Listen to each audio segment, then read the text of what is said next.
Welcome.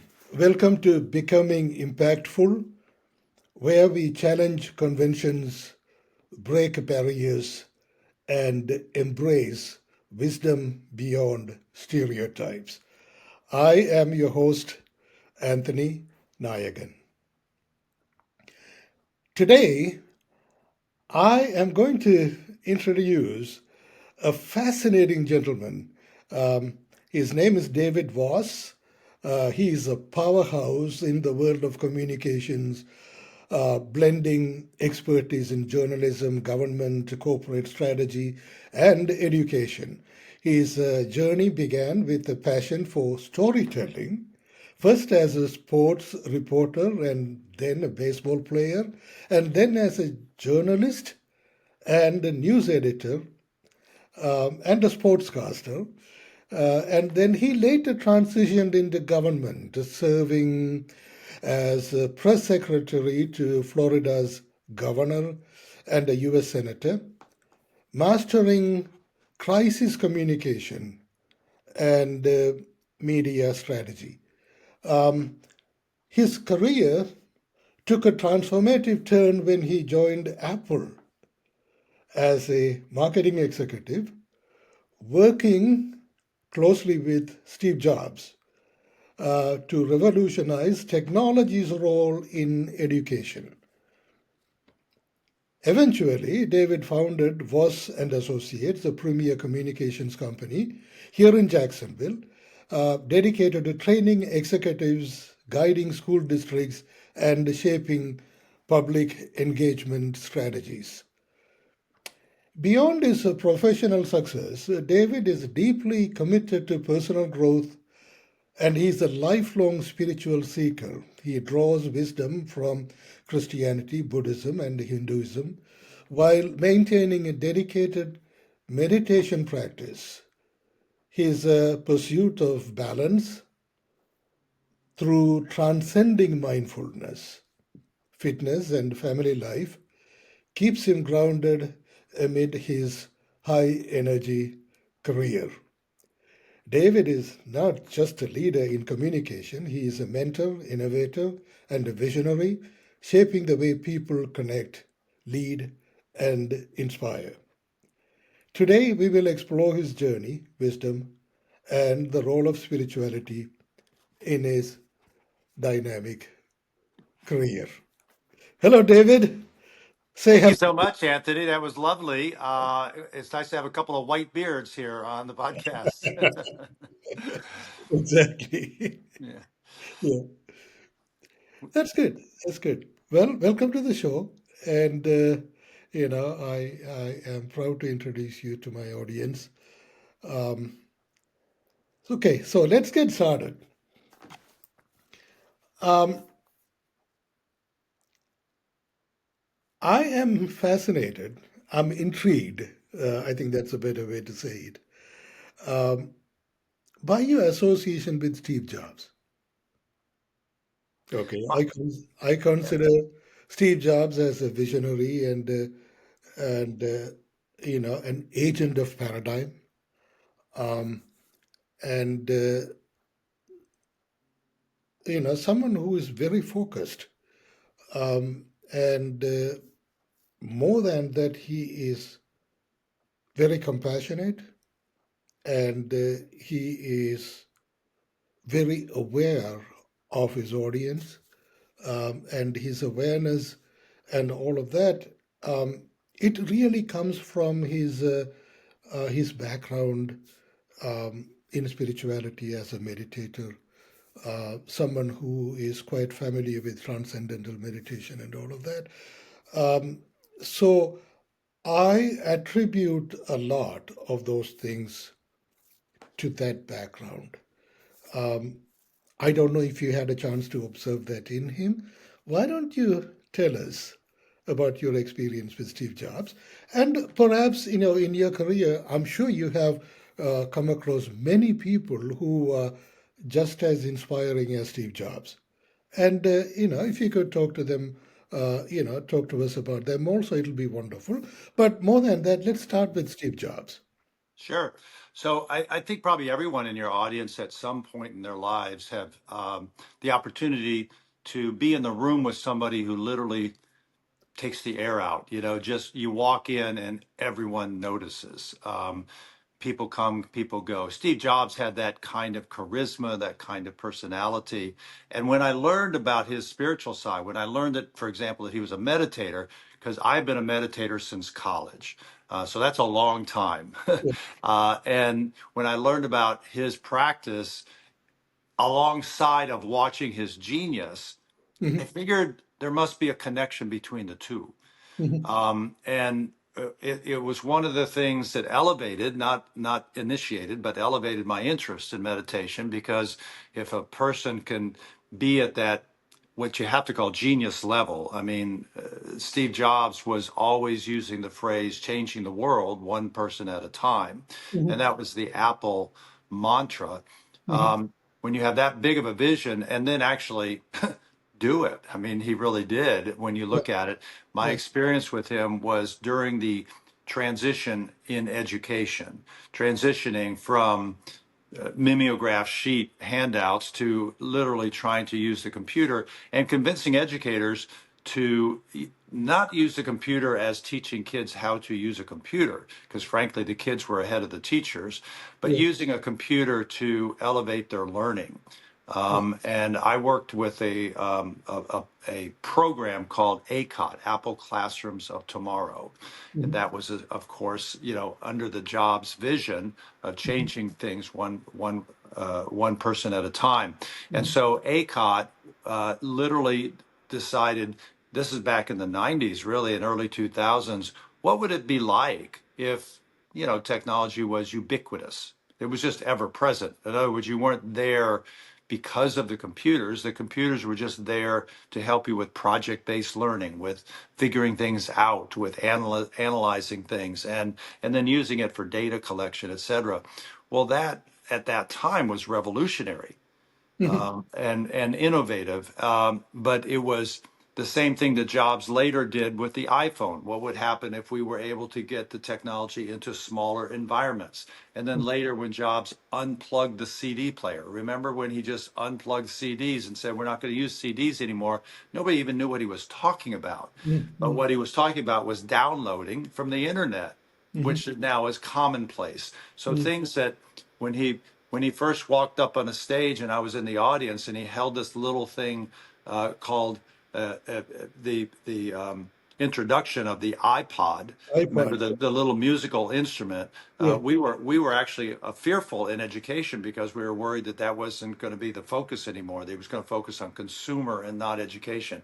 Turned Yeah. out he continued to focus on both. The point being is that the visionary, I think, is at least inspired, if not facilitated, by meditation or by that connection with spirit and compassion. Yeah. Because when you empty your mind, you can more easily innovate. Yeah. Yeah. Yeah. That's absolutely true. Absolutely true. Transcending mind is the key to everything. Um, I mean, we had this discussion before. Um, see, we are matter as well as consciousness. See, I mean, in other words, it's the same thing in quantum physics. We are matter as well as waves. So waves is an energy, so is consciousness is an energy, and it's more than that. Consciousness is an energy that communicates love. So that is how people who become consciously aware become incredibly loving, compassionate people. Okay. Um, but you see, the last thousands of years, we know ourselves as a body. We are very body centric, and our experience is sensory. We don't go beyond that. Our intelligence is based on uh, molecular orders, Newtonian. We don't go beyond that and look into the quantum potential. of our wisdom. We don't do any of that. We are very ordered, we are very structured, and our intelligence is derived on a molecular dualistic order. And that's how we think. So everything, our knowledge and our thinking and our innovations and our creativity is a matter of engineering. You see, it's not a matter of going beyond for source intelligence. See, for instance, what happens is when you transcend mindfulness and delve into the energy, the consciousness that you are, then you are really looking at something that is very, very abstract, pure energy. It's always beaming and humming and active, and it's incredible, when you are at that realm. And that is who you are. It is not only who you are, that is the eternal being that you are. But See, I think the challenge with that, Anthony, is how to tap into it. yeah, And so, and I'd like for you to, in a practical way, kind of explain that, because I also want to mention other leaders that I've known, or people who, like you like to say, turn the unmanifest into the manifest. In other yes, words, a yes, Steve yes. Jobs who could see downloading from the internet instead of CDs when the rest of us didn't even know how to do that, Exactly. Yeah, or innovate to smaller devices, or just people who we know as innovators or creators yeah, have somehow tapped into that unconscious thing. And maybe, many of your viewers here would like to know better how to do that, because our tendency is the logical, is the practical. I know for myself, I thought to be better, I just had to learn more, to pack my brain, with more information. And that's good from a knowledge standpoint, just knowing stuff, right? yeah, But when it comes to innovation, leadership, compassion, or creating yeah, creating something that hasn't ever been done or seen before, uh, one of the things I've learned from you, and a process in my life, because I lived in a Buddhist center for a year, but I yeah, also now go to a very Christian church, and yeah, that blending of the two, which you explained so well, I'm yeah, wondering if you could explain how you tap into that innovative mind. yeah. Well, innovative mind, we already have it. Okay. What you are talking about is creative mind. Okay. There is a difference. Creation is an unmanifest evolving as a manifested reality. Okay. Innovation is a manifested reality progressing as a better manifested reality. So, in other words, it's engineering. Okay. Uh, when you observe something into the abstract, see, what mindfulness does is it really wants to force ourselves to look at it not as an abstract, but as an order. That is where we make the mistake. See, when you clear your mind, in other words, when you transcend your mind, and when you observe something as an energy, as a wave, as something that is very, very moving, just observe it the way that you are dreaming. You see, when you are dreaming, your mind is not engaged. The second mind gets engaged, the dream goes away. Then you go into interpretation of the dream. See, so you observe it as you are dreaming without mindfulness engaged in it. And you're only looking at the energy. See, even in quantum physics, okay, uh, what you observe is in the mind of the observer. So, in other words, you can observe something as a wave, as an energy, and at the same time, it can transient into a matter as well. So, don't worry about, what you are observing. that's not relevant. Just observe. Hmm. See, Without judgment. Yeah. nothing. Just observe. Okay, that is meditation. Then your observation can evolve into a matter when you synthesize your mind. So mind is not bad. Mind is very good. It really is a matter of, you using your mind as a tool instead of the mind using you. So, what is the difference between us, average Joes, let's just say, Mhm. and that, and a Steve Jobs, or I've had the privilege of working with other leaders who come into a room with six new ideas. Yeah. Um, what makes that happen in them that doesn't happen in most people? Oh gosh, that's a beautiful question. Okay, um, and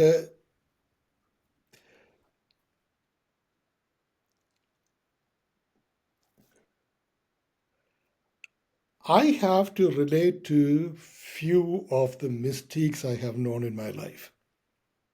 Okay, to better answer that question. Okay, see, when a true leader, when a man, who is that level of a genius walks into a room, he pretty much captivates the audience. Okay, and that captivation not happens, we call that, okay, it's a charisma.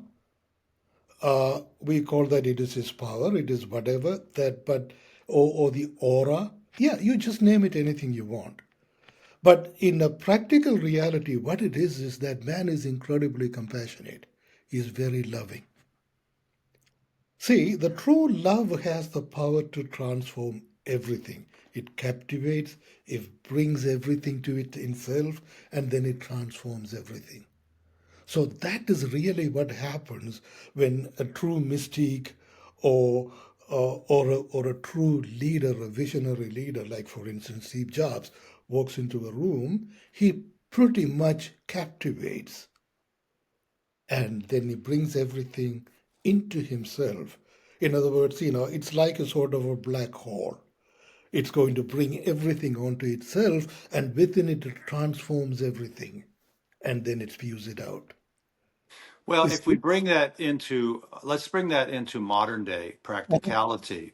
Yeah. Um, Jobs did have a spiritual side. He was very difficult to work for. He was very Oh, demanding, but he also enabled people, uh-huh. and he allowed innovation because he didn't invent everything at Apple. Yeah, He yeah, had great staff and great innovative people, and particularly on the technology side.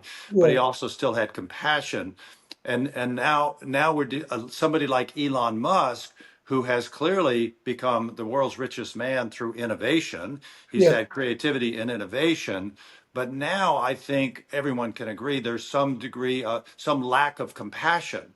Oh, yeah, So the difference between a leader with compassion, who is understanding that perhaps his innovation, his creativity is having a positive impact, yeah, versus having an innovation and a creative mind, or one who invents new stuff, who manifests the unmanifest, who maybe unintended, maybe not intended, is having severe consequences on people. Human beings are now suffering because of some of Musk's actions. That's indisputable. It's not political. It's documented. It's happening. When you mhm, cut off U.S. aid, you're hurting poor people. mhm, Shortly after cutting U.S. aid, babies were born in Africa without the vaccines that we had been providing, and now are born and have to live with AIDS. So there are consequences to actions. If you perhaps there are even dangers, Anthony, to having that power of creative mind, a power of being creative and innovative without the compassionate side as well. yeah. Well, see, that is the reason why it's very important to distinguish between the two, creativity and innovation. See, for instance, in the domain of Steve Jobs, where you're familiar with, He allowed innovators to thrive. He only played the role of the creative mind that brings an, something that evolved out of an unmanifested into a manifested part, hands them over to the innovators, then the innovators take over from there on.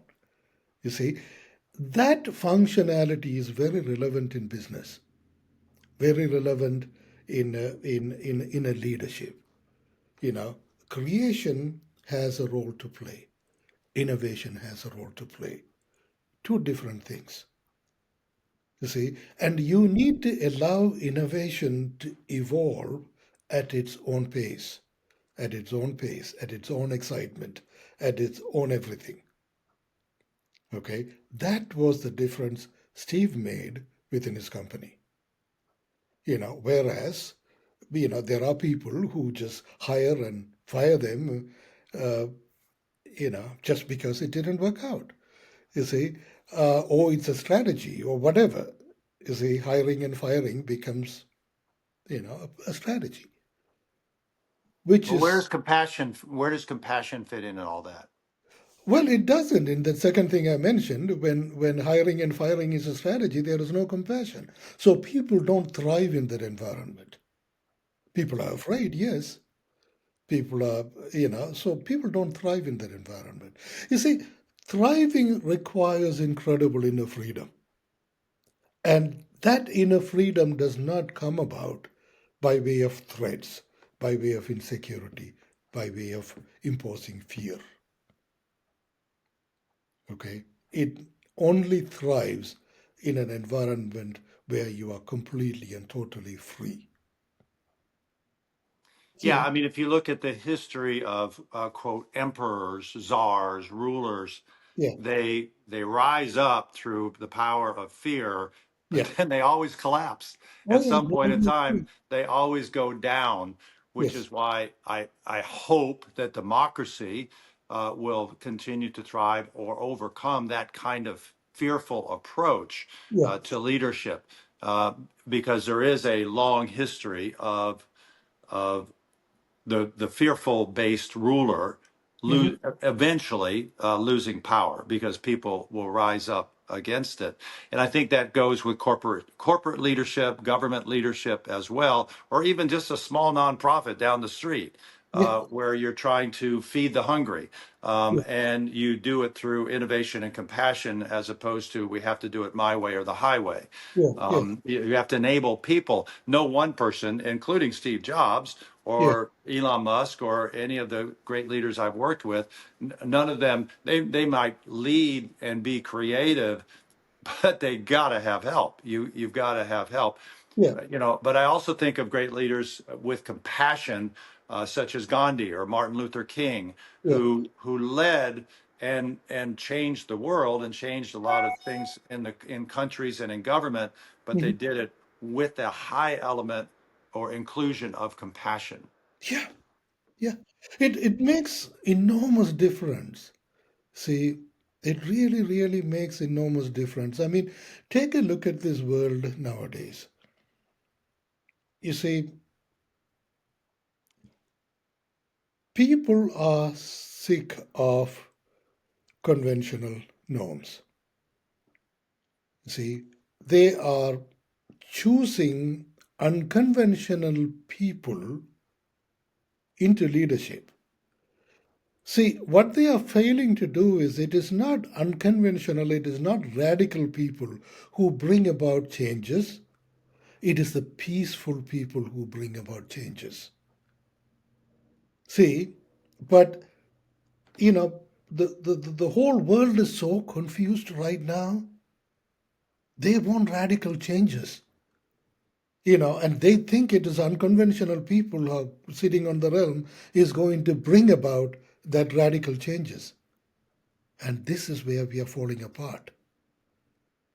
See, we want people who are peaceful, people who are creative partners with God and with their own inner power. You Yeah, know, you can't just chop your way no, you to cannot. change. You You've cannot. got to also have some I think of the Bible as a metaphor for the weapon of change being more biblical than sharp knives. Yeah. Because, and I do think we are providing leaders these days with the power to do things in a more radical and haphazard way Yeah. because of this desire for immediate change, because Yeah. of corruption, because of waste, because of things that we hear through the media, Yeah. is causing us to just be all fired up about just get it done. Yeah.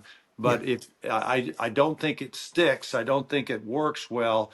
It only furthers the divide when you're doing it, without compassion, without some real thought to unintended consequences. I think we're passing legislation, we're making decisions without a true recognition. I work a lot in education, just for example, Mhm. and you can have a view of we need to change, we need to change the way we teach and learn, et cetera. But if you just have a myopic view of it, we need to change this one thing that I'm compassionate about, whether Mhm. it's books or curriculum or whatever, and I'm going to change that, but don't see outside of what that change will do in a negative way, without viewing other sides, for example, that has been driven by a lot of divisiveness in our society and in our politics. Then you're not bringing innovation, you're not bringing creativity, you're not bringing total picture of compassion and unintended consequences to the table. You're going to make some mistakes. You're going to make some decisions that have consequences. Well, I agree with you. Because you see, the change that you are talking about is a change in process, change in systems, changes in the order in which we have established systems.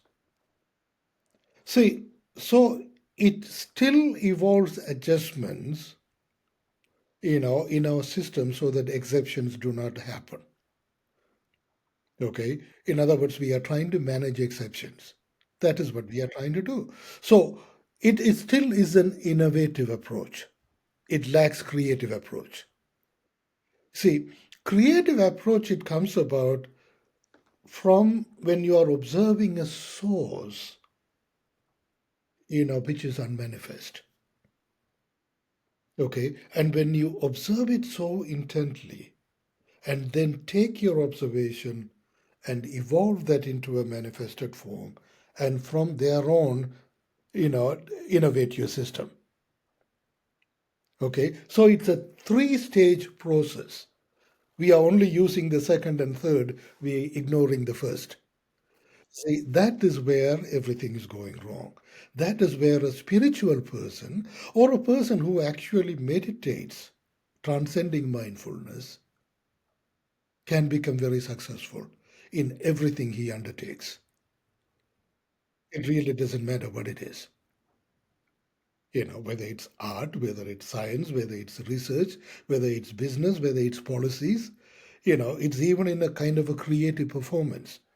When you tap into that unmanifest, bring it to an order, then deliver a manifested order out of that, then you are going to give a complete, fulfilling package to everybody who is receiving it. Well, I think you described what you once told me, Anthony, is the difference between man, human, and animal. Yeah, We have this ability. We are uniquely equipped yeah, with the ability to do what you just described. yeah, It's a matter of how we use it, yeah. and wanting to use it well. But we have been given this God-given gift of To, creation. to observe, yeah, to observe. But what we observe is the difference.